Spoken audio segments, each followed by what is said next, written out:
ஒரு சின்ன பிரார்த்தனை மூலம் நம்ம எப்போதும் போல கிளாஸ் ஆரம்பிப்போம். அறிவியலும் ஆன்மீகம் கலந்த இந்த அரிய கலையாம் அக்குபஞ்சர் கலையை கற்க உதவ புரிகின்ற இறைவனுக்கும் குடும்பத்தாருக்கும் நண்பர்களுக்கும் குருவருள் ஆன்மீக மையத்திற்கும் அதற்கு நன்றி.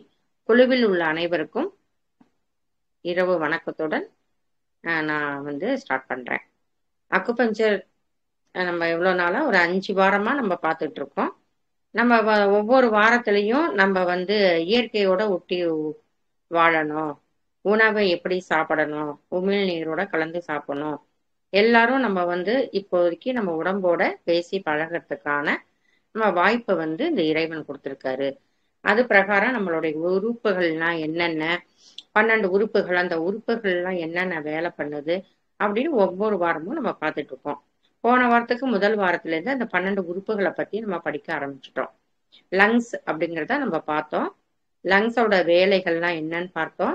லங்ஸ் உறுப்புல பாதிப்பு இருந்தா வெளிப்புற உணர்வு எப்படி காமிக்கும், அந்த லங்ஸுக்கும் மூக்குக்கும் என்ன நம்மளுக்கு தொடர்பு இருக்கு, ஒவ்வொரு உறுப்புக்கும் ஒரு வெளிப்புற உணர்வு எப்படி நம்மளுக்கு உறுப்பு நம்மளுக்கு அடையாளம் காமிக்குது, உள் உறுப்புக்கும் வெளி உறுப்புக்கும் என்ன அதோடைய தொடர்பு என்ன, அது மாதிரி பதட்டமான சூழ்நிலையெல்லாம் இருந்தா லங்ஸ்ல பாதிப்பு இருக்கா, முகத்துல வீக்கம் இருக்கா, ஆஸ்மா, மூச்சு திணறல், இந்த மாதிரி உள்ளவங்களுக்கு என்னென்ன ப்ராப்ளம்லாம் இருக்கும். அப்ப லங்ஸோட பாயிண்ட் எல்லாம் நம்ம என்னென்ன அப்படின்னு பார்த்தோம். போன வாரத்துல லார்ஜ் இன்டெஸ்டைன், லங்ஸுக்கும் லார்ஜ் இன்டெஸ்டைனுக்கும் தான் தொடர்பு.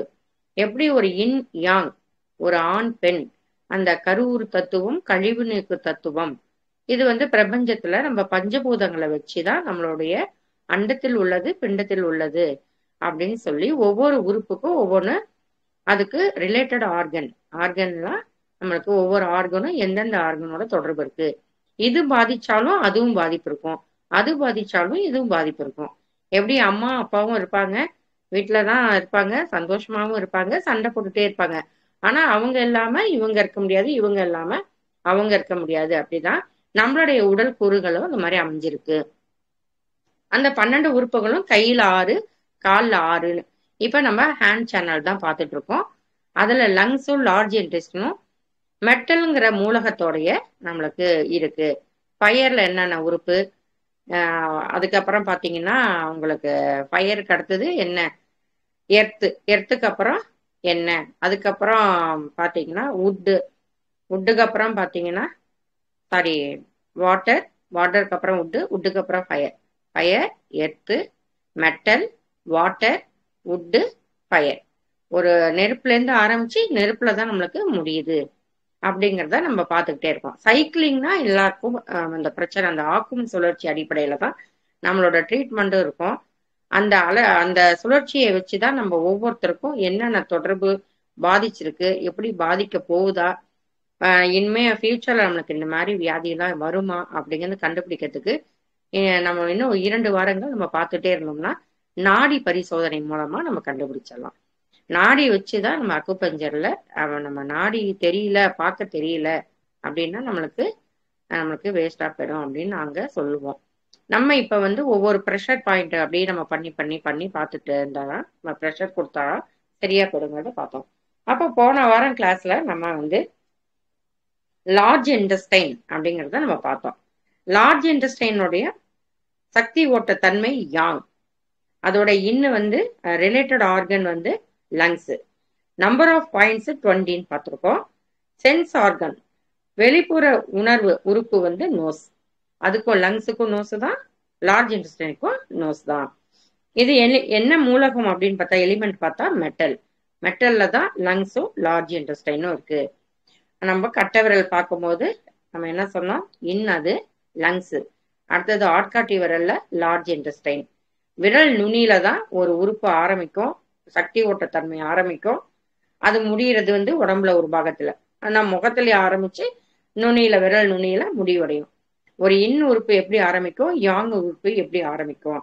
அப்ப நமக்கு அந்த சக்தி ஓட்ட பாதைய தெரிஞ்சாதான் அந்த பெருங்குடல் சக்தி ஓட்ட பாதை, நுரையீரலோட சக்தி ஓட்ட பாதை எப்படி போகுது, முன்பக்கம் போகுதா பின்பக்கம் போகுதா அப்படின்னு நம்ம புரிஞ்சுக்கிட்டாதான் நம்ம ஒவ்வொரு பாயிண்டையும் தொட்டு பார்க்கறதுக்கு வசதியா இருக்கும். இப்ப பெருங்குடலுடைய சக்தி ஓட்ட பாதை, ஆட்காட்டி விரல் நகத்தின் கீழ் வெளிப்புற கீழ் விளிம்பில் இருந்து 0.1 சுன் தூரத்தில் மேலே ஆரம்பித்து கைகளின் பின்புற மேல் பக்கமாக மணிக்கட்டு முழங்கை வழியாக தோள்பட்டையின் முன்புறத்தை அடைகிறது. பிறகு அங்கிருந்து தோள் மற்றும் முன்புற கழுத்து வழியாக முகத்தை அடைந்து மூக்கிற்கும் மேல் உதட்டிற்கும் நடுவே சென்று எதிர்ப்புற மூக்கின் விளிம்பில் இருந்து 0.5 சுன் தூரத்தில் பக்கவாட்டில் முடிவடைகிறது. அப்ப ஆட்காட்டி விரல் நகத்துல வெளிப்புற விளிம்பு இது பாத்தீங்கன்னா ஆட்காட்டி விரல் போன தடவை நம்ம சொல்லியிருக்கோம். இந்த பக்கமா ஆரம்பிச்சு அதுக்கப்புறமா பின்பக்கமா தான் அது வருது. நம்மளோட லங்ஸ் உட்பக்கமா வந்தது, இது பின்பக்கமா வருது. இது இன்னு, இது யாங். இது ரெண்டுமே மெட்டல் அப்படிங்கிறத நம்ம பார்த்துட்டு இருக்கோம். அப்ப அதோடைய பாயிண்ட்ஸ் எல்லாம் நம்ம லங்ஸோடதையும் பார்த்தோம், லார்ஜ் இன்டெஸ்டைனோட பார்த்தோம். ஃபர்ஸ்ட் லங்ஸ் அப்படிங்கும் போது இன்னுன்னு பார்த்தோம். இன்னு உட்ல ஆரம்பிச்சு வாட்டர்ல முடியும். நம்ம இப்ப லார்ஜ் இன்டெஸ்டைன் யாங் உறுப்பு, அது மெட்டல் பாயிண்ட்ல ஆரம்பிச்சு எர்த்துல முடியும். ஏன் அந்த மாதிரி ஒவ்வொன்றும் பஞ்சபூத புள்ளிகள் நம்ம சொல்லிட்டே இருக்கோம் அப்படின்னா, மெயினா அந்த பஞ்சபூத புள்ளிகள் தான் நம்மளுக்கு மெயினான பாயிண்ட். அந்த 60 புள்ளிகள் 12 உறுப்புக்கும் 5 பாயிண்ட் உள்ளது. இளம் நீர், நெருப்பு, ஆகாயம், காற்று. உங்களுக்கு அந்த 5 பஞ்சபூத புள்ளிகள் தெரிஞ்சாலே ஒவ்வொரு உறுப்புக்கும் நம்ம 60 பாயிண்டையும் கத்துக்கிட்டோம்னா நீங்க பெரிய டாக்டர். ஓகேவா? இப்ப நம்ம லார்ஜ் இன்டெஸ்டைனுடைய முதல் இது பார்க்கிறோம், மெட்டல் பாயிண்ட். ஆட்காட்டி விரல் நகத்தின் வெளிப்புற கீழ் விளிம்பில் இருந்து 0.1 தூரத்தில் மேலே அமைந்துள்ளது. இந்த படம் அனுப்பிச்சிருப்பேன் எல்லாருக்கும். இந்த படம் உங்களுக்கு கிளியரா தெரியுதான்னு பாருங்க. அந்த ஆட்காட்டி விரல்ல போட்டிருக்காங்க பாருங்க. ஒவ்வொரு பாயிண்டையும் உங்களுக்கு அப்படியே உங்களுக்கு தெளிவா இருக்கும். இந்த பதத்தை பார்த்து பார்த்து நீங்க அந்த பாயிண்ட ஒவ்வொரு தடவையும் 21 தடவை சொல்லட்டு ஒரு ப்ரெஷர் கொடுக்கணும். அதுக்கப்புறம் பாத்தீங்கன்னா அந்த இடத்துல அப்படியே அதுக்குதான் அந்த ப்ரோபுங்கிறத நான் காமிக்கணும்னு நினைச்சிட்டு இருந்தேன். இந்த கிளாஸ் முடிக்கிறச்சு எடுத்து உங்களுக்கு காமிச்சிடுறேன். சப்போஸ் நீங்க சர்ஜிக்கல் கடையில போயிட்டு அக்குபஞ்சருடைய ப்ரோப் அப்படின்னு சொன்னீங்கன்னா தருவாங்க. 50 ரூபா 100 ரூபாய்க்குள்ள தான் இருக்கும். அதோட மெலிசான பகுதியை இந்த விரல் நகத்துக்கிட்ட இந்த விளிம்பு கிட்ட இந்த கார்னர் கிட்ட மெலிசா இருக்கிற பாகத்தை நம்ம அப்படியே வச்சு சொல்லிக்கலாம். சப்போஸ் குழந்தைங்களுக்கு எல்லாம் கொடுக்குறோம் அப்படின்னா அது மாதிரி உள்ள பாயிண்ட் கொஞ்சம் தடிமனா இருக்கும், அது பின்பக்கம். அதெல்லாம் பாத்தீங்கன்னா LI11 இம்யூனிட்டி பாயிண்ட்னு சொன்ன பார்த்தீங்களா, இந்த மாதிரி உங்களுக்கு clockwise anticlockwise நம்ம சுத்திட்டு ஒரு ப்ரெஷர் பாயிண்ட் கொடுத்தோம்னா அந்த இம்யூனிட்டி பாயிண்ட் 2 பக்கமுமே இருக்கும். எந்த பக்கம் நம்மளுக்கு உடல் சுண்டு விரல் பக்கம், உட்பக்கம், கட்டை விரல் பக்கம்னா உங்களுக்கு ஒவ்வொரு விரலுக்கும் ஒன்னு உள்பக்கம் ஒன்னு வெளிப்பக்கம், ஒன்னு உள்பக்கம் ஒன்னு வெளிப்பக்கம், ஒவ்வொரு விரலுக்கும் உட்பக்கம் வெளிப்பக்கம், அது மாதிரி நம்ம பார்த்துக்கிட்டே இருக்கணும். அப்ப சுண்டு விரல் பக்கமா இருக்கிறது எல்லாமே உட்பக்கம். கைகள்ல மட்டும்தான் நம்மளுக்கு கட்டை விரல் இந்த பக்கம் வெளிப்பக்கம் வரும். காலை எடுத்துக்கிட்டீங்கன்னா கட்டை விரல் உள்பக்கம், சுண்டு விரல் வெளிப்பக்கம் வரும். அப்ப கைக்கும் காலுக்கும் வித்தியாசம் வரும். அதனால நீங்க பார்க்கும்போது கைக்கு வரும்போது இந்த சுண்டு விரல் பக்கமா வர எலும்புக்கு அல்னா எலும்பு, இந்த பக்கம் உள்ள வர எலும்புக்கு ரேடியல் எலும்புன்னு சொல்லியிருக்காங்க. அப்ப லார்ஜ் இன்டெஸ்டைனுடைய முதல் பாயிண்ட் ஆட்காட்டி. இது என்னென்னலாம் மயக்கம், அதிர்ச்சி, விரல் நடுக்கம், வயிற்றுப்போக்கு அப்படிங்கிற பாயிண்ட்டுக்கு நம்ம இந்த 0.1 கரெக்டா அந்த நகை விளிம்பு அந்த இது பாத்தீங்கன்னா அந்த இடத்துல நீங்க ஒரு ப்ரெஷர், நான் ஒவ்வொரு விரலுக்கும் ஒவ்வொரு ப்ரெஷர் கொடுக்க சொல்லியிருக்கேன், 10 விரலுக்கும், கைகள் கால்களுக்கு. அப்ப ஏதோ ஒரு உறுப்பு அங்க ஆக்டிவேட் ஆகும், ஒரு உறுப்பு முடிவடையும், ஆரம்பிக்கும், ஒண்ணு முடிவடையும். அப்ப அந்தந்த பாயிண்ட் எல்லாம் நம்மளுக்கு டெய்லியுமே ஆக்டிவேட் ஆகும். 10 விரலையும் நம்ம பண்ணும்போது ஆக்டிவேட் ஆகிட்டே இருப்போம். அப்ப LI1 மெட்டல் பாயிண்ட் பார்த்துட்டோம். அடுத்தது LI2 வாட்டர் பாயிண்ட். இரண்டாவது கை விரல் ஆட்காட்டி விரல் கை விரல் எலும்பு சேரும் மூட்டிற்கு கீழே கட்டை விரல் பக்கமாக அமைந்துள்ளது. அதுதான் 3வது ரேகை. நம்ம ஆட்காட்டி விரலுடைய 3வது ரேகை. இப்படி மடிச்சீங்கன்னா அந்த மூட்டு வரும். முன்பக்கம் ஒரு பாயிண்ட், பின்பக்கம் ஒரு பாயிண்ட். அந்த மூட்டுக்கு முன்னாடி ஒரு பாயிண்ட், பின்னாடி ஒரு point. LI2 LI3. LI3 உட்பாயிண்ட். LI2 உடைய தீரும் நோய்கள் என்னன்னா கட்டை விரல் மற்றும் எலும்பின் வலி, அல்சர், ஆண்மை குறைவு, விந்தணுக்கள் குறைவு. இந்த LI2 வாட்டர் பாயிண்ட் அந்த தீரும் நோய்கள். LI3 உட்பாயிண்டோடது கட்டை விரல் வலி மற்றும் வீக்கம், எலும்பின் வலி. ஒவ்வொரு மூட்டுக்கு வலிக்குது, எலும்புக்குள்ளாரெல்லாம் வலிக்குதுன்னு சொல்லுவாங்க இல்லையா. இப்ப டீச்சர்ஸ் எல்லாம் இருக்காங்க, போர்டு எழுதிக்கிட்டே இருக்கிறாங்க, பிள்ளைங்க வந்து கம்ப்யூட்டர்ல இருக்கிறாங்க. இந்த மூட்டுக்கு மூட்டு வலி. அப்ப LI2வும் LI3யும் இப்படி நம்ம எல்லா பாயிண்ட்டுமே நம்ம ப்ரெஸ் பண்ணலாம். ஒவ்வொன்றும் அது ஸ்பெஷலா வரும்போது நீங்க அதை வந்து பார்த்து நல்ல அந்த விரல்கிட்ட நல்ல அந்த மூட்டுக்கு கீழே உள்ளது, மூட்டுக்கு மேல உள்ளது. பொதுவாவே நம்ம என்ன பண்றோம், ஒரு மசாஜ் மாதிரி எல்லா விரலுக்கும் காலையில பாத்தீங்கன்னா எல்லா விரலுக்கும். ஏன்னா நம்ம எப்படி லங்ஸ், லார்ஜ் இன்டெஸ்டைன், அடுத்தது நம்ம பெரிகார்டியம் பிடிக்க போறோம். இந்த நடுவிரல் பார்க்கும் போதெல்லாம் நம்மளுடைய பெரிகார்டியம் இப்ப நம்ம இன்னைக்கு வகுப்புக்கு பார்க்க போறோம். அப்ப ஒவ்வொரு விரலுக்கும் நம்ம ஒவ்வொன்றும் இப்படி இப்படி அந்த காலத்துலலாம் பாத்தீங்கன்னா கைவெல்லாம் மசாஜ் பண்ணி விடுவாங்க பாட்டியம்மாலாம். குழந்தைங்களுக்கு எல்லாம் குளிப்பாட்டும் போது இப்படிலாம் எடுத்து விடுவாங்க, சொடக்கு எடுத்து விடுவாங்க. அப்ப நம்ம கை விரல் நம்ம ஆக்டிவேட் ஆயிட்டே இருக்கு. நம்மளுக்கு தெரியாமயே ஒவ்வொரு நம்மளுடைய பாயிண்ட்ஸ் அக்குபஞ்சர் பாயிண்ட் வந்து ஆக்டிவேட் ஆயிடுது. அது மாதிரி நம்ம ஒவ்வொன்றும் நம்ம விரல் தான் நம்மளுடைய கை கால்லாம் நம்மளே பிடிச்சிக்கலாம். கால் எல்லாம் நம்ம பிடிச்சி விடலாம். ஜென்ஸுக்கு வந்து லேடிஸ் வந்து கால் பிடிச்சி விடுறது ரொம்ப நல்லதும்பாங்க. அந்த காலில் தான் சனி பகவான் இருக்கார். யாரெல்லாம் மகாலட்சுமியோட அருள் வேணும் அப்படின்னா அவங்கவுங்க கணவன் காலை நீங்க பிடிச்சி விடணும். கணுக்கால்ல இருந்து பாதம் வரைக்கும் பிடிச்சி விட்டா மகாலட்சுமியோட அருள் கிடைக்குமா. நீங்க அத பகவான் பெருமாள்கிட்ட பார்க்கலாம். அம்மா வந்து கால்கிட்ட இருப்பாங்க மகாலட்சுமி, அந்த பாதத்தை பிடிச்சி விட்ட மாதிரி. நிஜமாதான், இது விளையாட்டு கிடையாது. ஆக்சுவலி இது அந்த மாதிரி ஒவ்வொரு வரும்போது நம்மளுக்கு ஒவ்வொரு நினைவுபடுத்திட்டோம்னா தான் ஏன் அந்த மாதிரிலாம் அந்த காலத்துல வச்சிருக்கிறாங்க அப்படின்னு சொல்லிட்டு. நம்மளே யாருமே பிடிச்சோம் இல்லையா லேடிஸுக்கு, நம்மளே நம்ம கை காலெல்லாம் டெய்லி காலைல தூங்கி அனுப்பிச்சோடனே ஒரு எண்ணெயை தடவி விட்டு, நைட்டு படுக்கும்போது நான் சொல்லியிருக்கேன் பாதத்துல எண்ணெயை வைங்க, தொப்புள்ள எண்ணெய் வைங்க அப்படின்னு சொல்லியிருக்கேன். உடல் உஷ்ணம் நம்மளுக்கு சமநிலையா ஆகும். ஒவ்வொரு தடவையும் டிப்ஸ் சொல்லும் போது நீங்க நோட் பண்ணி வச்சுக்கோங்க கொஞ்சம். இன்னைக்கும் அந்த மாதிரி, ஏன்னா லார்ஜ் இன்டெஸ்டைன், செரிமான தன்மை, பெருங்குடல் என்னென்ன வேலை அப்படிங்கிறத உங்களுக்கு நான் அந்த இதில் அனுப்பிச்சிருப்பேன், நீங்க படிச்சு பார்த்துருக்கலாம். அதுக்கு அடுத்தது பார்த்தீங்கன்னா LI4 கட்டை விரலையும் ஆட்காட்டி விரலையும் ஒன்றாக இணைக்கும் போது ஏற்படக்கூடிய தசை திரட்சியின் மிக உயர்ந்த இடத்தில் அமைந்துள்ளது. நான் சொன்னேன் இல்லையா, LI4ங்கிறது லேடிஸ் பாயிண்ட், ரொம்ப ஸ்பெஷல் பாயிண்ட். எல்லாம் இடுப்பு வலி, மென்சஸ் டைம்ல வர வயிற்று வலி, பிள்ளைகளுக்கு யாரெல்லாம் நம்ம அந்த காலேஜ் போற பெண்கள் எல்லாருக்குமே நீங்க சொல்லி கொடுத்தலாம். இது யாரா இருந்தாலும் பண்ணிடலாம். இடுப்புக்கு மேல உள்ள என்ன வலியா இருந்தாலும் இந்த பாயிண்டை நம்ம கொடுத்துடலாம். அதுக்கப்புறம் பாத்தீங்கன்னா LI5 கட்டை வரல, நான் சேலஞ்சு மாதிரி சொன்னப்போ அந்த இடத்துல ஒரு பள்ளம் உங்களுக்கு பாத்தீங்கன்னா இந்த மணிக்கட்டு கிட்ட இருக்கும், இந்த பள்ளம் வரும், நல்லா தெரியும். அந்த ஆட்காட்டி வர உள்ளார அமுத்தீங்கன்னா அமுக்கலாம். அதுக்குன்னு ஒரேடியா வலி ஜாஸ்தியா வர மாதிரி அமுக்கிடக்கூடாது. ஏற்கனவே இருக்கிற வலியோட அது ஜாஸ்தி ஆயிடக்கூடாது. அதனால அந்த LI5 ஃபயர் பாயிண்ட் அது என்னன்னாலாம் மலச்சிக்கல். LI4ஓடது மெயினா இடுப்புக்கு மேல உள்ள வலிகள், மாதவிலக்கில் ஏற்படும் வலியை குறைக்கிறதுக்கு, முதுகு வலி, முகவாதம், கழுத்து வலி LI4ஓடது. LI5ஓடது மலச்சிக்கல், வாயு தொல்லை, மணிக்கட்டு வலி. ஏன்னா மணிக்கட்டுக்கு நம்ம முன்னாடி மணிக்கட்டு ரேகை இருக்கு, அதுல வந்து அந்த கடைசியில நம்மளோடது இப்படி பின்பக்கமா பாத்தீங்கன்னா முன்பக்கமா LU அந்த 9 பாயிண்ட் வரும். அதுல நீங்க ஆட்காட்டி விரலும் கட்டை விரலையும் பாத்தீங்கன்னா அந்த பல்லம் உங்களுக்கு ஈஸியா உங்களுக்கு அட்டாச் பண்ணிடலாம். நீங்க அப்படி தெரியாதவங்க நல்லா அப்படி உங்க பக்கம் நீங்க கட்டை விரல் அப்படி பண்ணி பாத்தீங்கன்னா 2 கையிலயுமே அந்த பல்லம் இருக்கும். இந்த வாயு தொல்லை கொஞ்சம் நம்ம சாப்பிட்டோன்னே அந்த எதுக்கழிச்சு வர மாதிரி இருக்கும் இல்லையா, உங்களுக்கு ஒரு மாதிரி அமிலத்தன்மையோட அந்த நெஞ்சு எரிச்சல்லாம் இருக்கும், அதெல்லாமே சரியா போயிருக்கும். நீங்க அந்த பாயிண்டா வந்து ஒரு 21 டைம்ஸ் நீங்க அழகா அப்படி ப்ரெஷர் பண்ணி விட்டுட்டு clockwise anticlockwise. LI5ஓட அதோடைய மலச்சிக்கல், வாயு தொல்லை, மணிக்கட்டு வலி. அடுத்தது பாத்தீங்கன்னா LI10 முழங்கை மடிப்பு ரேகையின் வெளிப்புற ஓரத்தை நான் முன்னாடி சொன்னேன் பாருங்க. முன்பக்கம் ஓரத்துல நமக்கு LI11 அந்த இம்யூனிட்டி பாயிண்ட். LU5 சொன்னேன், அதோட பேக் சைடு நம்ம இரு தலை தசை நார்னு பார்த்தோம் இல்லையா, உங்களுக்கு இப்படி மடக்கி பாக்குறச்ச இந்த ஆட்காட்டி விரல் உள்ளார போகும். அந்த இடம் தான் இப்ப LI10. அது என்ன பண்ணும்னா தசைகளில் ஏற்படும் வலியை குறைக்கும்.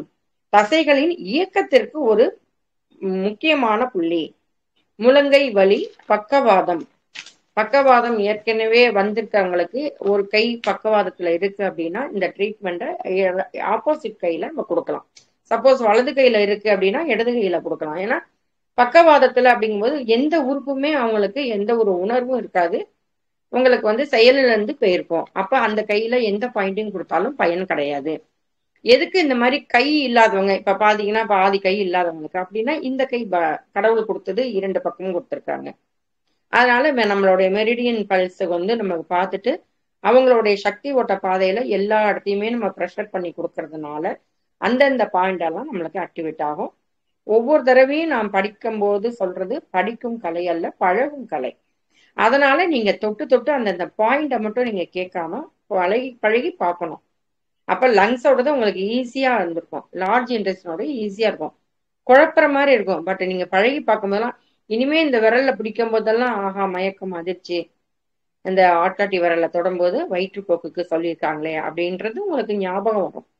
ஒவ்வொரு நாளும் இந்த விரலை பிடிக்கும் போதெல்லாம் இது லங்ஸா, இது வந்து லார்ஜ் இன்டெஸ்டைனா, அடுத்தது என்ன சொல்லியிருக்காங்க அப்படின்னு நீங்க பார்க்கும்போது உங்களுக்கே ஒவ்வொரு தடவையும் பார்க்கும்போது பிள்ளைங்களுக்கு சொல்லி கொடுக்கும்போது இப்படி மடக்குறோமா, மடக்கினோடனே இந்த பாயிண்ட் இம்யூனிட்டிக்கு சொன்னாங்களே LI11, அப்ப லேடிஸ் பாயிண்ட் சொன்னாங்களே LI4 அப்படிங்கும்போது உங்களுக்கு ஆட்டோமேட்டிக்கா அந்த கை விரல் ஒரு விஷயம் பண்ணும்போது மறக்க முடியாது.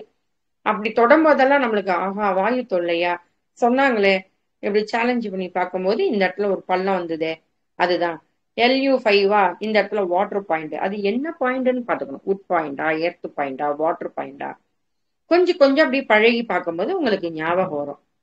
நாக்கு வறட்சியா, LU5, அந்த நாக்கு வறட்சி பேசிட்டு இருக்கும்போது அப்படியே இந்த செருமல் வருது, ரொம்ப நேரம் பேசிட்டு இருக்கவங்களுக்கு தாகமா இருக்கு, தண்ணி குடிக்கணும் போல இருக்குன்னா ஆட்டோமேட்டிக்கா என்ன பண்ணிக்கலாம், நம்ம இப்படி பண்ணிட்டு இருந்தோம்னா அந்த பாயிண்ட்ல டச் பண்ணினோம்னா அந்த மாதிரி உங்களுக்கு இப்ப பாத்தீங்கன்னா எனக்கு உமிழ்நீர் சுரக்குது. அந்த வாட்டர் பாயிண்ட் ஆக்டிவேட் பண்ணும்போது ஆக்சுவலி நம்மளுக்கு உமிழ்நீர் சுரக்க ஆரம்பிக்கும்.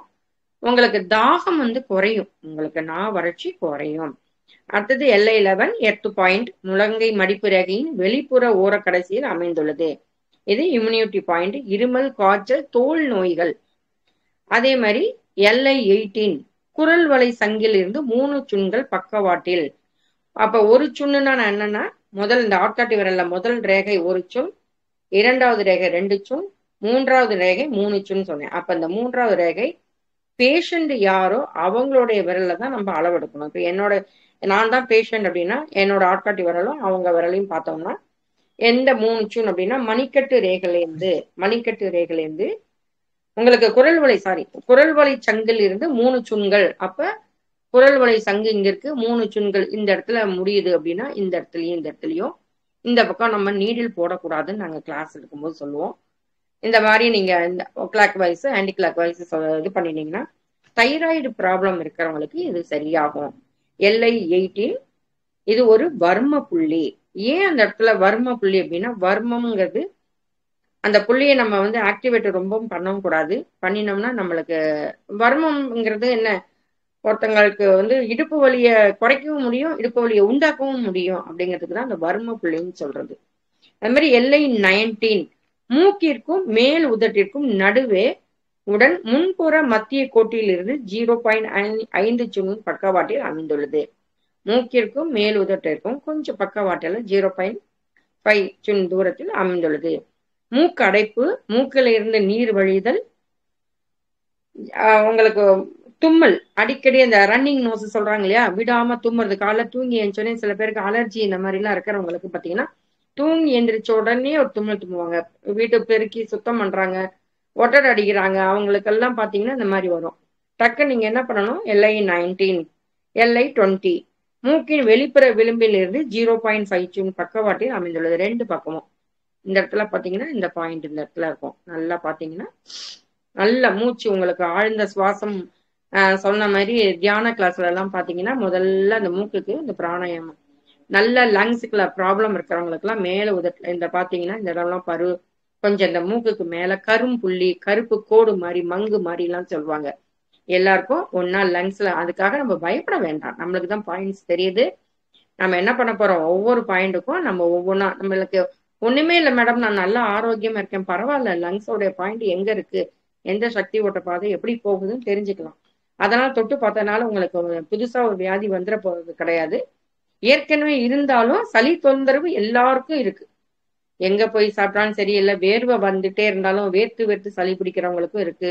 அது மாதிரி சைனஸ் ப்ராப்ளம் இருக்கா, உடனே இந்த பாயிண்ட்ஸ் எல்லாம் நீங்க ஆக்டிவேட் பண்ணுங்க. லார்ஜ் இன்டெஸ்டினுடைய, ஏன்னா அதோடைய வெளிப்புற உறுப்பு என்னது, நம்மளுக்கு நோஸ். அப்ப இந்த இடத்துல எல்லாம் யாருக்கெல்லாம் என்ன இருக்கோ என்னென்னலாம், இப்ப எனக்கு பாத்தீங்கன்னா பதட்டமான சூழ்நிலை ஒரு இருக்கும், ஒரு மன அழுத்தம், இந்த கண்ணெல்லாம் வீங்கின மாதிரி இருக்கா அப்படின்னு பார்த்துட்டா நீங்க சொல்லிடலாம் லங்ஸ்ல உங்களுக்கு, ஏன் மேடம் வீசிங் பேஷண்டா நீங்க அப்படின்னு பார்த்தோன்னே ஒரு முகத்தை, அகத்தின் அழகு முகத்தில் தெரியும்னு சொல்ற மாதிரி நம்மளுடைய உடல் உறுப்பு வந்து வெளியில இருக்கிற தோற்றத்தை வச்சு நம்ம அவங்களுக்கு என்ன மாதிரியான உடம்பு பாதிச்சிருக்கு, இல்லைன்னா பாதிப்பு வரப்போதா அப்படிங்கிறத நம்ம இந்த அக்குபஞ்சர்ல சொல்ல சொல்ல பார்க்க பார்க்க படிக்க படிக்க பழக பழக எல்லாமே நம்ம ஈஸியா கத்துக்கலாம். ஓகே, லார்ஜ் இன்டெஸ்டைன் இப்ப முடிஞ்சிச்சு. அடுத்தது பாத்தீங்கன்னா பெரிகார்டியம். பெரிகார்டியம்னா என்ன அப்படின்னா இருதய மேல் உறை. இருதயத்தை சுத்தி பாதுகாக்கக்கூடிய ஒரு உரைக்கு பேரு தான் இருதய மேல் உறை. அந்த மேல் உறை, இருதய மேல் உறைக்கு பேரு பெரிகார்டியம் பேரு. இந்த பெரிகார்டியத்தோடைய வேலை என்னன்னா இதயத்தை அதிர்ச்சியில் இருந்து பாதுகாக்க உதவுகிறது. அப்ப நம்மளுடைய ஹார்ட்டை சுத்தி கவசம் மாதிரி இருக்கிறதுக்கு பேர் என்ன? பெரிகார்டியம். அது எவ்வளோ, அப்ப ஹார்ட் எவ்வளவு முக்கியமோ பெரிகார்டியமும் முக்கியமா இருக்கணும். இருதயத்திற்கு தடையற்ற இயக்கத்தை செயல்படுத்த உதவுகிறது. இருதயம் தடைபடாம ஒரு இயக்கம் நடக்கணும் அப்படின்னா பெரிகார்டியம் நம்மளுக்கு நல்லா இருக்கணும். மூளையின் செயல்பாட்டுடன் தொடர்பு உடையது. அப்ப பாருங்க, மூளையோடைய செயல்பாடு குறைஞ்சுது அப்படின்னா பெரிகார்டியத்திலயும் நம்மளுக்கு அப்ப எவ்வளவு பெரிய விஷயம் பாருங்க. சீரான இரத்த ஓட்டத்திற்கு உதவுகிறது. இரைப்பையில் உணவுகளை அரைக்க பயன்படுகிறது. வேர்வை மூலம் கழிவை நீக்க உதவுகிறது. மண்ணீரலின் செயல்பாட்டிற்கு உதவுகிறது. பெரிகார்டியோட வேலை பாருங்க, இரைப்பையில இருக்கிற உணவுகளையும் அரைக்க பயன்படுகிறது. வேர்வை மூலம் கழிவை நீக்க உதவுகிறது. மண்ணீரலின் செயல்பாட்டிற்கு உதவுகிறது. மூளையின் செயல்பாட்டிற்கு தொடர்புடையது. சீரான இரத்த ஓட்டத்திற்கு உதவுகிறது. இருதயத்திற்கு தடையற்ற இயக்கத்தை செயல்படுத்துகிறது. இதயத்தை அதிர்ச்சியில் இருந்து பாதுகாக்க உதவுகிறது. பெரிகார்டியத்தோட வேலைதான். அதுல வந்து ஒரு பெரிகார்டியல் ஃப்ளூயிட்னு இருக்கும். அப்ப ஹார்ட்டுக்கும் அந்த உங்களுக்கு மேல உள்ள உறைக்கு பேரு பெரிகார்டியம். பெரிகார்டியம் இதுல என்னென்னலாம் அப்ப உடல்ல இருந்து ஆரம்பிச்சு இது வந்து பெரிகார்டியம் வந்து இப்ப நம்ம வந்து லங்ஸ் இன்னும் பார்த்தோம். அடுத்தது லார்ஜ் இன்டெஸ்டைன், யாங்.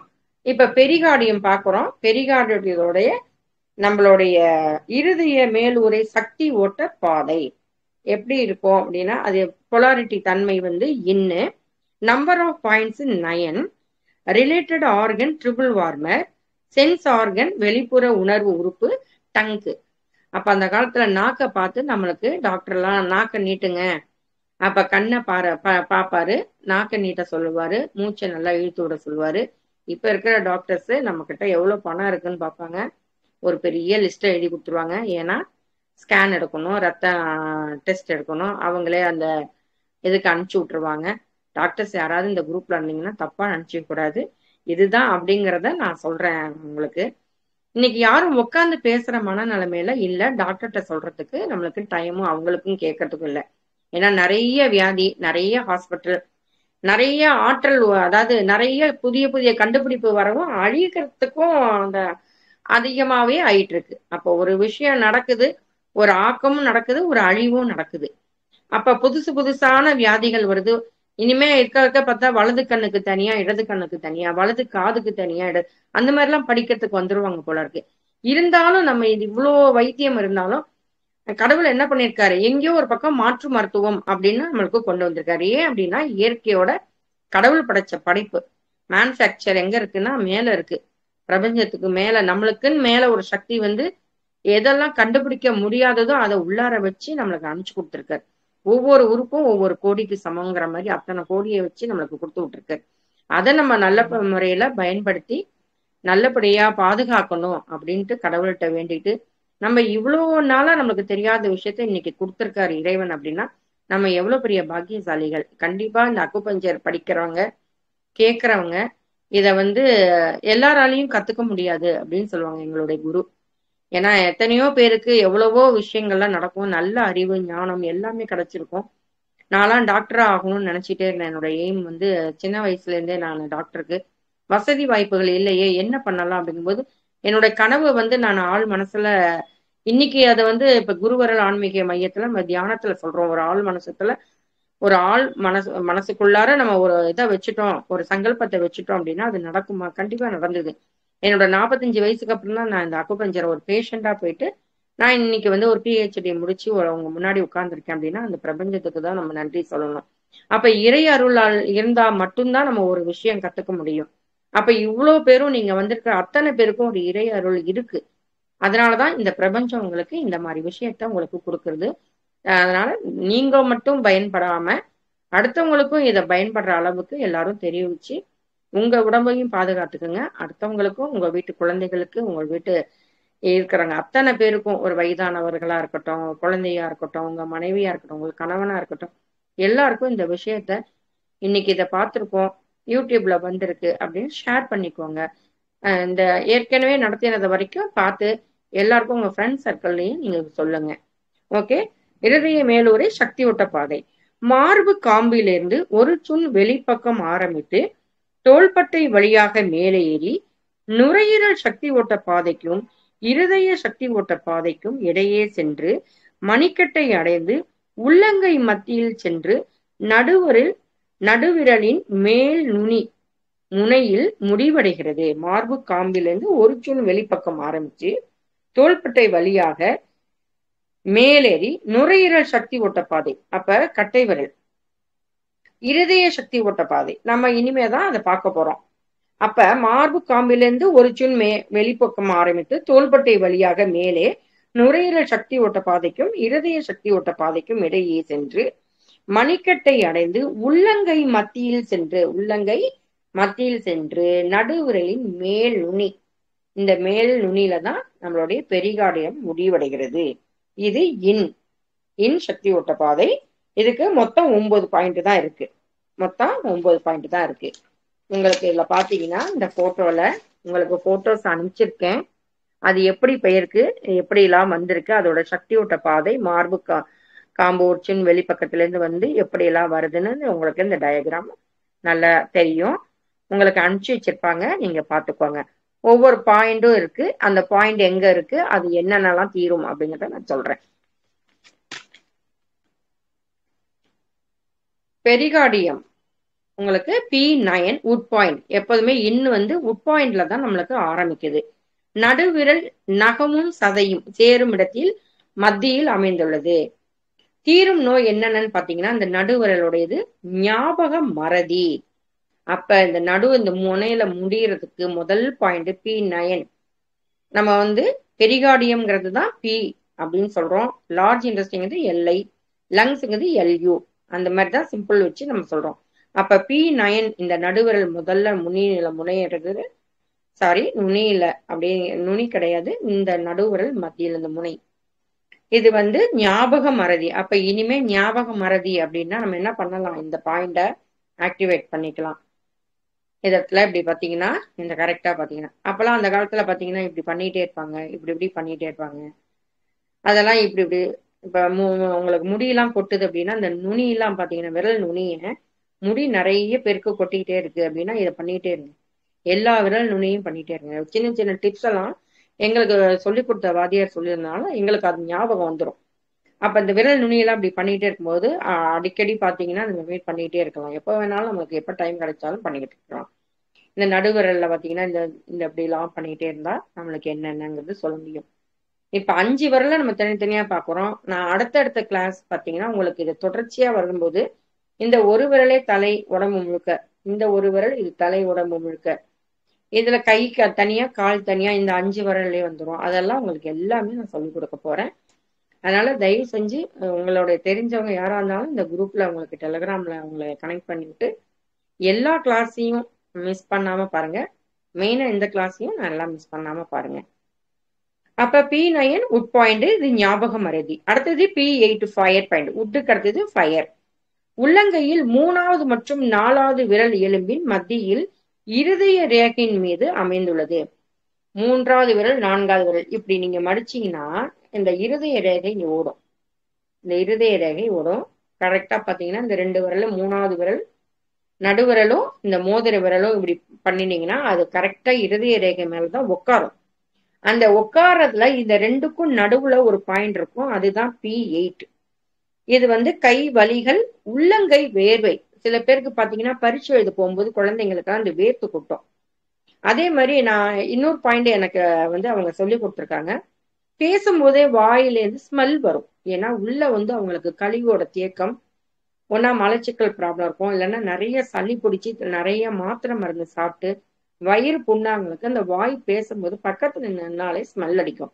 அவங்கள இந்த P8 இந்த ரேகையில இருதய ரேகைக்கு மேல இந்த நடுவுல உள்ள பாயிண்ட் P8 உடையதை நீங்க பண்ணினீங்கன்னா கை வலி, உள்ளங்கை வேர்வை, அந்த வாய் ஸ்மெல் நீங்க ஒரு பிராக்கெட்ல மட்டும் போட்டு எழுதிக்கலாம்.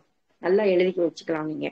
அடுத்தது P7 எர்த்து பாயிண்ட், மணிக்கட்டு ரேகையின் மத்தியில் அமைந்தது. அப்படியே நீங்க வந்து பாத்தீங்கன்னா இது அப்படியே வந்தீங்கன்னா இந்த இடத்துல மணிக்கட்டு ரேகை, இது நடுவிரலோடைய நல்ல சென்டர், இதுதான் P7 எர்த்து பாயிண்ட். இது என்னென்ன, ஏன்னா மணிக்கட்டுக்குள்ளாரே இருக்கனால இந்த மணிக்கட்டு வலிகள், அஜீரண கோளாறு, வாயு தொந்தரவு, ஆண்மை குறைவு. பாருங்க, நான் இந்த LI5 பாத்தீங்கன்னா இந்த அதுவும் உங்களுக்கு இந்த மலச்சிக்கல், வாயு தொல்லை, அஜீரண கோளாறு, இந்த இருதயோட பெரிகார்டியம், இருதய மேலுறை பெரிகார்டியத்துடைய மணிக்கட்டு ரேகையின் நடுவுல உள்ள புள்ளிய நீங்க P7 எர்த்து பாயிண்ட், மணிக்கட்டு வலி, அஜீரண கோளாறு, வாயு தொந்தரவு, ஆண்மை குறைவு, இந்த பாயிண்ட நீங்க clock wise 21 times, anti clock wise 21, அப்போ ஒரு ப்ரெஷர் பண்ணணும், அவ்வளவுதான். அடுத்தது P6, மணிக்கட்டு ரேகை மத்தியிலிருந்து 2 சுண்கள் மேலே அமைந்துள்ளது. மேலேனா நம்ம கை எப்படி மேல் பக்கம் போதோ 2 சுண்கள் பாத்தீங்கன்னா இந்த ஆட்காட்டி விரலோட 2வது ரேகை. எனக்கு நான் வந்து பழகி பார்த்தனால எனக்கு அந்த பாயிண்ட் தெரிஞ்சிடும். P6 உங்களுக்கு இதுக்கு என்னன்னா தூக்கமின்மைக்கு மெயினான பாயிண்ட், மணிக்கட்டு வலி, வாந்தி, நோய் எதிர்ப்பு சக்தி. P6 உங்களுக்கு ஃபர்ஸ்ட் கிளாஸ்ல நான் இந்த பாயிண்ட கொடுத்துருப்பேன். LI11 SP6 P6 ஒரு பாயிண்ட கொடுத்துருப்பேன். ஃபர்ஸ்ட் அதை நீங்க ட்ரை பண்ணி பாருங்கன்னு சொல்லி ஒரு 5 விதமான ட்ரிபிள் வார்மர், இந்த மோதிரம் எங்க போய் உட்காருதோ இந்த இடத்துல உள்ள பாயிண்ட், காய்ச்சலுக்கு அப்படின்னு சொல்லிட்டு மோதிரம்லாம் போட்டுக்கோங்க அப்படின்னு சொன்ன பாயிண்ட் வந்து ட்ரிபிள் வார்மர் 2. நம்ம வந்து அடுத்தது படிக்க போறது ட்ரிபிள் வார்மர். இந்த வாரம் பெரிகார்டியம். அப்ப P6 அப்படிங்கிறது தூக்கமின்மைக்கு மெயினான பாயிண்ட். அடுத்தது P5 மெட்டல் பாயிண்ட், மணிக்கட்டு ரேகையின் மத்தியிலிருந்து 3 சுண்கள் மேலே 2 சுண்கள் P6, அதுல இருந்து 1 வச்சுட்டோம்னா P5 மெட்டல் பாயிண்ட். இது கைவலி, வாதம், நரம்புகளின் இயக்கத்திற்கு முக்கியமான புள்ளி. நரம்புகளின் இயக்கத்திற்கு கரெக்டா P6, அதுல இருந்து 1 வச்சா உங்களுக்கு P5 மெட்டல் பாயிண்ட். அடுத்தது P4, மணிக்கட்டு ரேகையிலிருந்து 5 சுண்கள் மேலே அமைந்துள்ளது.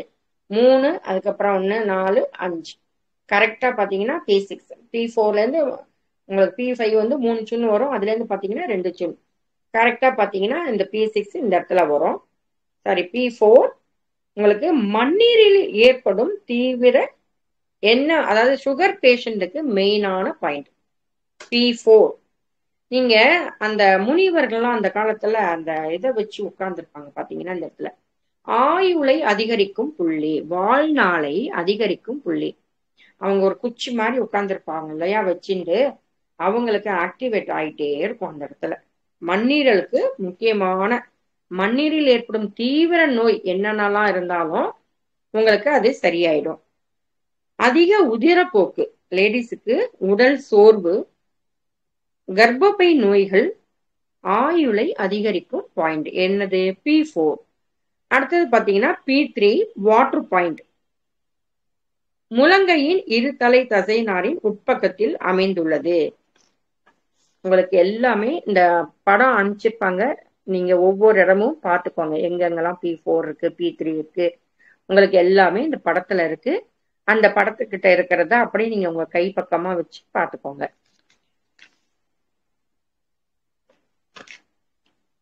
கிட்டத்தட்ட பாத்தீங்கன்னா நம்மளுக்கு அப்படியே இந்த நீங்க இப்படியே உங்க எங்கெல்லாம் இப்படி வருதோ ஒரு பள்ளம், அந்த இடத்துல ஒரு பாயிண்ட், அதுக்கப்புறம் ஒரு பள்ளம், இந்த பள்ளத்துலதான் நம்மளுடைய அக்குபஞ்சர் பாயிண்ட் பூரா இருக்கும்.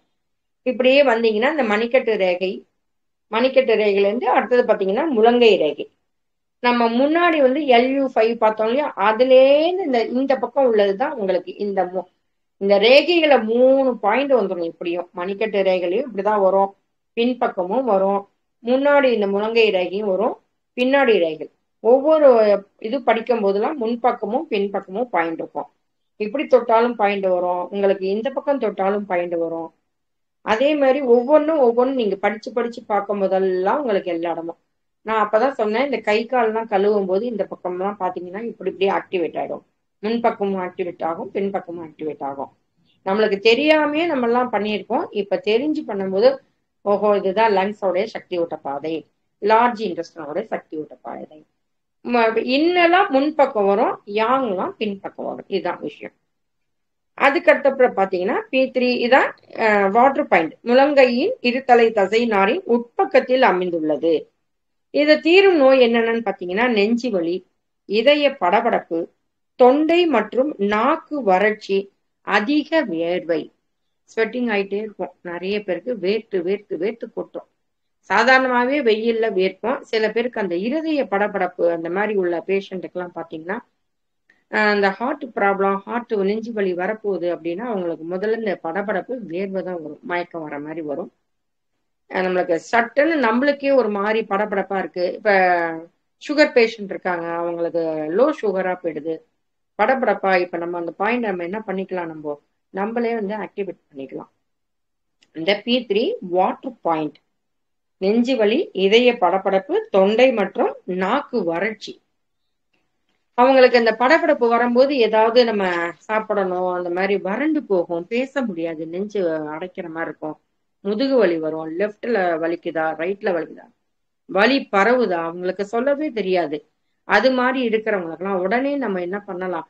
எனக்கு ஒரு அனுபவம் கிடைச்சிது. எப்படின்னா, காசிக்கு போயிருந்தோம் நாங்க. அங்க பாத்தீங்கன்னா ஒருத்தருக்கு ஆக்சுவலி அவர் வந்து இந்த பஜ்ஜி இது மாதிரி ஏதோ சாப்பிட்டு இருந்திருக்காரு. ஆக்சுவலி அவருக்கு அந்த பயத்துல அவருக்கு நெஞ்சு வலிக்குது, மூச்சு விட முடியல அப்படின்னு சொல்லும் போது நான் இந்த பாயிண்ட ஞாபகம் வச்சு, அப்ப நான் டிப்ளமா தான் படிச்சுட்டு இருந்தேன். அப்ப அங்க பாத்தீங்கன்னா உங்களுக்கு இந்த ட்ரெயின்ல போகும்போது வந்து பாத்தீங்கன்னா எல்லாருக்கும் கிளைமேட் சேஞ்ச் ஆனதுனால உங்களுக்கு ஃபுல்லா அவங்க எல்லாம் பாத்ரூம் போயிட்டே இருந்தாங்க. ரொம்ப அந்த மாதிரி ப்ராப்ளம் இருக்கும்போது நான் நீடில் கையில கொண்டு போயிட்டு இருந்தேன். உங்களுக்கு வந்து அந்த நீடில் வந்து பாத்தீங்கன்னா ஒரு காப்பர்ல குட்டியா இருக்கும், சின்ன சின்ன ஊசி மாதிரி. ரொம்ப அந்த அந்த ஊசி வந்து அவ்வளோ ரொம்ப அது எப்படி உங்களுக்கு பவர் கிடைக்குது, அதுல ஏதாவது நீங்க மருந்து போட்டீங்களா? ஒன்றும் எதுவுமே கிடையாது. இப்போ ஒரு கோவிலுக்கு போறோம், அங்க இருக்கிற நம்மளுடைய எனர்ஜி எப்படி கிடைக்குது, அந்த கோவிலுக்குள்ளார என்ட்ரன்ஸ் வரும்போதே நமக்கு என்ன ஆயிடும், அந்த மேல அந்த தூபஸ்தம்பத்தை நம்ம பார்த்துட்டு போறோம், அந்த கோவில் கோபுரத்தை பார்க்குறோம், அதுல இருக்கிற எனர்ஜி நம்மளுக்கு கிடைச்சிருது. அதனாலதான் அந்த காலத்துல கோவிலுக்கெல்லாம் போக சொல்லியிருக்காங்க. வீட்டுலதான் சாமி இருக்கா, நம்ம வீட்லயே இருக்கக்கூடாது அப்படின்னா கோவில்ல இருக்கிற ஒரு அத்தனை பவரும் நம்மளுக்கு கிடைக்குங்கிறதுனாலதான் அவங்க கோவிலுக்கு போக சொல்லியிருக்காங்க. அந்த வாசப்படிக்கிட்ட தொட்டு கும்பிடுவாங்க சில பேர். ஆக்சுவலி தொட்டு கும்பிடக்கூடாது, வாசப்படியை பார்த்து கையை அப்படி கும்பிட்டுக்கணும் ஒழிய அதை தொடக்கூடாதுன்னு சொல்லுவாங்க. எங்க இதுல தொடக்கூடாது அப்படின்னு. அப்ப சுவாமிகிட்ட இருக்கிற அந்த வெள்ளி ஆபரணம், அந்த ஐம்பொன்னுல வச்சிருக்காம பார்த்தீங்களா, அதெல்லாம் ஒவ்வொன்றும் கிரகிச்சுக்க கூடிய அதுதான் மந்திரம். அந்த இதெல்லாம் பாத்தீங்கன்னா கிரகிச்சுக்க கூடியது. அது நம்மளுக்கு கிடைக்கும். அதனாலதான் அந்த எனர்ஜி கிடைக்குங்கனால கோவிலுக்கு மசூதிக்கு போவாங்க, கிறிஸ்டினா இருக்கவங்க சர்ச்சுக்கு போறாங்க அப்படின்னா அப்ப எல்லாருமே கோவிலுக்கு போகணுங்கிற சம்பிரதாயத்தை வச்சிருக்காங்க. இயற்கையை எப்படியாவது வந்து இறை வழிபாடு பண்ணினாலும் சரி பண்ணலைனாலும் அதுல உள்ள எனர்ஜி நம்மளுக்கு கிடைக்குது. நம்ம சார் சொல்லி கொடுக்குற மாதிரி, குரு நம்மளுக்கு சொல்லி கொடுக்குற மாதிரி அந்த பிரபஞ்சத்திலேருந்து இந்த சக்தி உள்ளார் வருது. ஒவ்வொரு அணுக்களுக்கும் போகட்டும், ஒவ்வொரு செல்லுக்கும் போகட்டும், நம்மளோட எண்ணம் நல்லபடியா இருக்கட்டும். திரும்பி திரும்பி பாத்தீங்களா, இயற்கை நம்மளுக்கு என்ன சொல்லி கொடுக்குதுன்னா பாசிட்டிவா இருங்க, எனர்ஜியா இருங்க, பாசிட்டிவ் உங்களுக்கு வைப்ரேட் கிடைக்கணும் அப்படின்னா நம்மளுக்கு என்னென்னலாம் பண்ணணும் அப்படிங்கும் போது அப்ப இயற்கையும் நம்மளும் ஏதோ ஒரு விதத்துல கனெக்ட் ஆயிட்டே இருக்கும். அப்ப ஒவ்வொன்றும் கனெக்டா இருக்கு. அப்ப உள் உறுப்புகளும் அந்த ஆர்கன்லாம் கிளியர் ஆகும். அந்த கோவிலுக்கு போறதுனால நம்மளோட சக்ராஸ் எல்லாம் என்ன ஆகுது, கிளியர் ஆகுது, நெகட்டிவிட்டி பூரா போயிடுது. நெகட்டிவிட்டி போகணும் அப்படின்னா ஒரு சின்ன இன்னைக்கு ஒரு டிப்ஸ் சொல்லி கொடுக்குறேன். உங்களுக்கு சாதாரணமா முத்திரை எல்லாம் நீங்க கேள்விப்பட்டிருப்பீங்க. நாங்க வந்து பாத்தீங்கன்னா நீங்க எப்படி வேணாலும் வச்சுக்கோங்க, கை எப்படி இடது கை மேல வச்சுக்கலாம், இல்லைன்னா வலது கை மேல வச்சுக்கலாம். இப்படி மேல வச்சுட்டு நம்மளுடைய சோலார் ஃபிளக்ஸ் இந்த நெஞ்சு குழி இருக்கு பார்த்தீங்களா, இந்த இடத்துல இந்த கட்டை விரல்கிட்ட வச்சுட்டு நீங்க எப்படி எப்ப எந்த சுவாமிகிட்ட வேணாலும் நிக்கலாம். இல்ல எந்த சுவாமியுமே பார்க்கல, நான் என்னோட ரூம்ல உட்காந்துக்கிறேன், இப்படி பண்ணிட்டு ஒரு 10 நிமிஷம் நீங்க கண்ணை மூடிட்டு இருங்களேன். உங்களோட சக்ராஸ் நெகட்டிவ் எல்லாமே கிளியர் ஆகுறதா உங்களுக்கு நல்லா தெரியும்.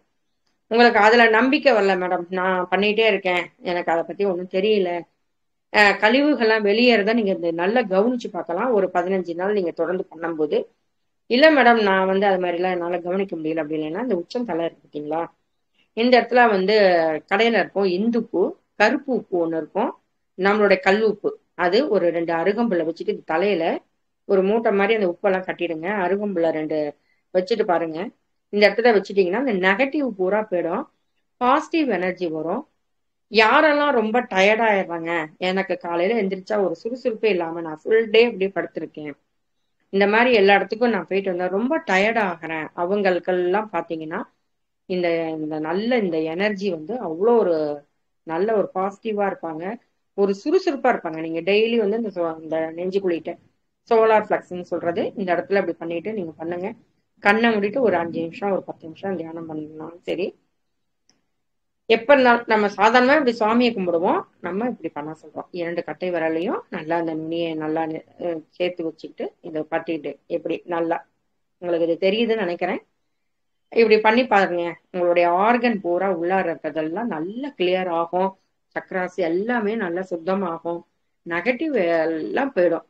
டெய்லியுமே நாங்க என்ன சொல்றோம் அப்படின்னா, இந்த படிக்கும் போதெல்லாம் சில பேரோட ஒரு புலம்புவாங்க இல்லையா, ஒரு கஷ்டத்தெல்லாம் சொல்றாங்க அப்படின்னா, நாக்கு நுனிய மேல் அன்னத்துல வச்சுக்கோங்க அப்படின்னு சொல்லுவோம்.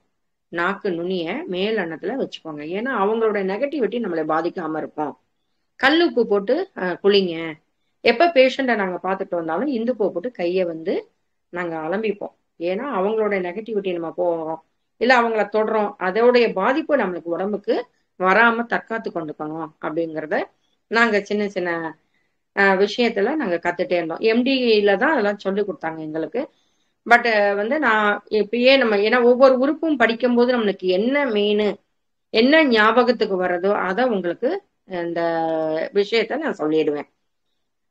ஒவ்வொரு தடவையும் நான் சொல்லுவேன், இறை அருள் இருக்கும் போதுதான் ஒவ்வொரு விஷயம் ஞாபகத்துக்கு வருது, வரும்போது நான் உங்கள்கிட்ட ஷேர் பண்ணிடுறேன். ஓகே, அப்ப பெரிகார்டியத்தோடைய நம்ம எல்லா பாயிண்ட்டும் பார்த்துட்டோம். P9ங்கிறது நம்மளுடைய நடுவிரல் மேல் நுனியில இருக்கிறது, அது ஞாபக மரத்திக்கு உண்ட பாயிண்ட். P8 ஃபயர் பாயிண்ட், அது எங்க இருக்குன்னா அந்த மூணாவது விரலும் 4வது விரலும் இருதய அந்த கரெக்டா பாத்தீங்கன்னா இருதய ரேகையில நம்மளுக்கு இப்படி வச்சு பார்த்தா அந்த இடத்துல நடுவுல ஒரு புள்ளி வரும், அதுதான் உங்களுக்கு P8 ஃபயர் பாயிண்ட். இது கைவலி உள்ளங்கை வேர்வை. அடுத்தது P7 எர்த் பாயிண்ட், மணிக்கட்டு ரேகையில அப்படியே நேரா வந்தீங்கன்னா இந்த இடத்துல இந்த ரேகையோட நடுவு அப்படியே இது வரும்போதுதான் பாத்தீங்கன்னா இந்த சக்தி ஊட்ட பாதை இப்படிதான் போய் மார்பு சின்னல நம்மளுக்கு இதாயிருது. அடுத்தது பாத்தீங்கன்னா P7 நம்ம பார்த்துட்டோம். P6 மணிக்கட்டு ரேகையின் மத்தியிலிருந்து 2 சுண்கள் மேலே அமைந்துள்ளது. தூக்கமின்மைக்கு மெயினான பாயிண்ட் மணிக்கட்டு ரேகையிலிருந்து மேலே உள்ளது. கரெக்டா இந்த ஆட்காட்டி விரல்ல நீங்க 2வது ரேகை முடியறதுல பாத்துட்டீங்கன்னா P6. அடுத்தது P5 மெட்டல் பாயிண்ட், மணிக்கட்டு ரேகையின் மத்தியில இருந்து 3 சுண்கள். கரெக்டா அந்த ஆட்காட்டி விரல் உங்களுடைய விரல் தான், யாரு பேஷண்டோ அவங்களுடைய விரல் தான் ஞாபகம் வச்சுக்கணும். இப்ப ஒரு குழந்தை இருக்கு, அந்த குழந்தைக்கு தூக்கமே வரல, நம்மளோட ஆட்காட்டி விரல்ல வச்சா எங்க வரும், அந்த குழந்தையுடைய முழங்கை கிட்ட வந்துடும். அந்த குழந்தையோட ஆட்காட்டி விரல்ல நம்ம பாயிண்ட் எடுத்துட்டோம்னா 2 சுண்ணா 3 சுண்ணான்னு பார்த்துட்டோம்னா ஒரு பேனா கூட நம்ம வச்சுக்கலாம், அதுக்கு கணக்கு எடுத்துக்கிறது கூட நம்மளுக்கு நம்ம பழகிட்டே இருந்தோம்னா இதுதான் இவ்வளவுதான் ஒரு சுண்ணுன்னா நம்மளுக்கு இவ்வளவுதாங்கிறது ஞாபகத்துக்கு வந்துடும். பாத்தீங்கன்னா நான் இந்த கட்டை விரல்ல இப்படி வச்சாலும் ஒரு சுண் தான், இந்த 2 விரல் வச்சாலும் ஒரு சுண் 2 சுண், அந்த 3 விரலுக்கு 1.5 சுண், 4 விரல்னா 3 சுண், அப்படி கூட அளந்து பாக்குறவங்க இருக்கிறாங்க. அவங்களுக்கு கன்ஃபியூஸ் ஆகுமேனா நான் இந்த மாதிரி கத்துன்றதுனால இந்த ஒரு கோடு 1 சுண், 2வது கோடு 2 சுண், 3வது கோடு 3 சுண் ரொம்ப ஈஸியா இருக்கும். அந்த ப்ரோபு மூலமா நாங்க அளவு வச்சுப்போம், அந்த குழந்தைங்களோட கையில இருந்து எடுத்துட்டு அதுக்கு தூக்கம் வரலையா அந்த மாதிரி பாயிண்ட P6 நாங்க ஆக்டிவேட் பண்ணியிருக்கோம். நாங்களும் டெய்லி ஆக்டிவேட் பண்ணிட்டு இருக்கோம். இந்த சந்தர்ப்பத்துல உங்க எல்லாருக்கும் நான் தேங்க்ஸ் சொல்லணும், குருவிரல் ஆன்மீக மையத்திற்கு. ஏன்னா நான் 8 வருஷம் ஆயிடுச்சு படிச்சு முடிச்சு, கிளாஸஸ் எடுக்க போவோம். அப்பதான் ஆக்சுவலா அவங்கள போய் கிட்டக்க போய் அவங்கள்ட்ட யார் யார் படிக்க வராங்களோ அவங்கள்ட்ட நேரா போய் அவங்கவுங்களுக்கு ஒவ்வொரு பாயிண்டையும் தொட்டு அதை குறிச்சு நான் அனுப்பிச்சு விடுவோம். ஆட்டோமேட்டிக்கா என்ன ஆயிடுது, அவங்களுக்கு சொல்லி கொடுக்கும்போது நான் என்னோட பாயிண்ட்டை ஆக்டிவேட் பண்றேன். அப்ப உங்க எல்லாருக்கும் தான் நான் தேங்க்ஸ் சொல்லணும். ஏன்னா இந்த சந்தர்ப்பத்தை நீங்க தான் எங்களுக்கு அமைச்சு கொடுத்துருக்கீங்க. அப்ப இன்னைக்கு ஒவ்வொன்றும் ஆக்டிவேட் ஆயிடுது, ஆட்டோமேட்டிக்கா எனக்கு ஆக்டிவேட் ஆயிடுது. இப்ப பாத்தீங்கன்னா அடுத்தது P4 மணிக்கட்டு ரேகையிலிருந்து 5 தூண்கள் மேலே அமைந்துள்ளது. 3, 3, 2, 5 கரெக்டா P4 இந்த இடத்துல வரும். அதனாலதான் பாருங்க, இந்த மாசமா இருக்கவங்களுக்கு எல்லாம் தூக்கம் இல்லாம இருக்கும். அவங்களுடைய மண்ணீரலுக்கு மெயினானதெல்லாம் வேணும். அப்ப வளைகாப்பு போடும் போது இங்கேருந்து இது வரைக்கும் அவங்க போட்டிருக்காங்க. ஆட்டோமேட்டிக்கா அவங்களுக்கு P4ல முடிகிற மாதிரி இருக்கும். அதுக்கு மேல அந்த வளையல் போகாது மேல. கரெக்டா உங்களுக்கு இங்கேருந்து மணிக்கட்டு ரேகையிலேருந்து அந்த P4ங்கிற வரைக்கும் தான் அந்த வளையல் இருக்கும். அப்ப ஆட்டோமேட்டிக்கா அவங்களுக்கு எல்லா பாயிண்டும் என்ன ஆயிடுது, ஆக்டிவேட் ஆகிட்டே இருக்கும்.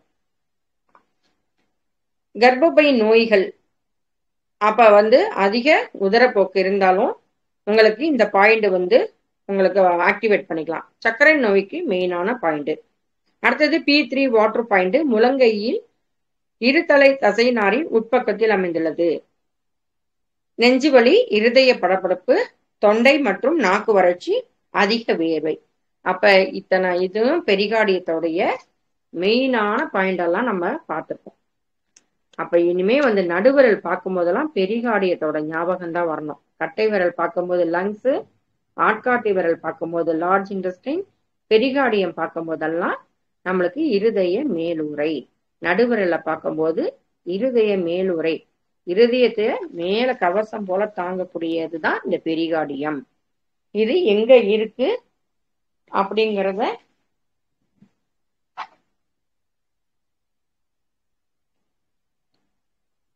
ஹார்ட்டுக்கு அப்படியே ஹார்ட்டுக்கு மேல ஒரு உரை போல உள்ளதுதான் இந்த பெரிகார்டியத்தோடையது. பெரிகார்டியத்தோட வேலையெல்லாம் நம்ம பார்த்திருக்கோம். இதுல எது உட் பாயிண்ட், எது ஃபயர் பாயிண்ட், எது எர்த் பாயிண்ட், எது மெட்டல் பாயிண்ட், எது வாட்டர் பாயிண்ட்ங்கிறத நம்ம பார்த்துட்டோம். இப்ப அடுத்த வாரம் உங்களுக்கு நாடியை பத்தி நான் சொல்லி கொடுப்பேன். ஏன்னா உங்களுக்கு கிட்டத்தட்ட நம்ம கையில ஒரு 3 உறுப்பை பத்தி பார்த்துட்டோம். இன்னும் ஒரு 3 உறுப்பு. அதுக்கு முன்னாடி நாடி தெரிஞ்சாதானே உங்களுக்கு என்னென்ன பாதிப்பு இருக்கு நம்ம கையில, அந்த நாடி எப்படி துடிக்கும், எப்படிலாம் சின்ன சின்ன டிப்ஸ், அந்த நாடியை நம்ம எப்படி உணர்ந்து பார்க்க போறோம். குழந்தைங்க, சின்ன சின்ன குழந்தைங்க இருந்தாங்கன்னா, வீட்டுல இருந்தாங்கன்னா அவங்கள பார்த்தா நார்மலா இருக்கும் இந்த நாடி. ஏன்னா குழந்தைங்க ஒரு 5 வயசுல இருந்து 10 வயசு உள்ளவங்களுக்கு இந்த நாடி எப்படி துடிக்கும், 10ல இருந்து ஒரு 25 வயசு உள்ளவங்களுக்கு எப்படி துடிக்கும், 25ல இருந்து 40 வரைக்கும் எப்படி இருக்கும். இதெல்லாம் நம்ம ஒண்ணுமே என்ன பண்ண போறோம், அடுத்தவங்க கையெல்லாம் உட்கார வச்சு நாடி முதல்ல நம்ம கையில துடிக்குதா இல்லையா, உணர்றோமா உணரலையா அப்படிங்கிறத நம்ம அடுத்த வாரத்திலே நான் உங்களுக்கு டைம் இருந்ததுன்னா கண்டிப்பா சொல்லி கொடுத்துருவேன். அதனால மிஸ் பண்ணாம எல்லாரும் வந்துருங்க. இன்னைக்கு பெரிகார்டியத்தை எல்லாத்தையும் நம்ம பார்த்துட்டோம். உங்களுக்கு இதுல என்ன டவுட் இருந்ததுன்னா இப்ப கேளுங்க.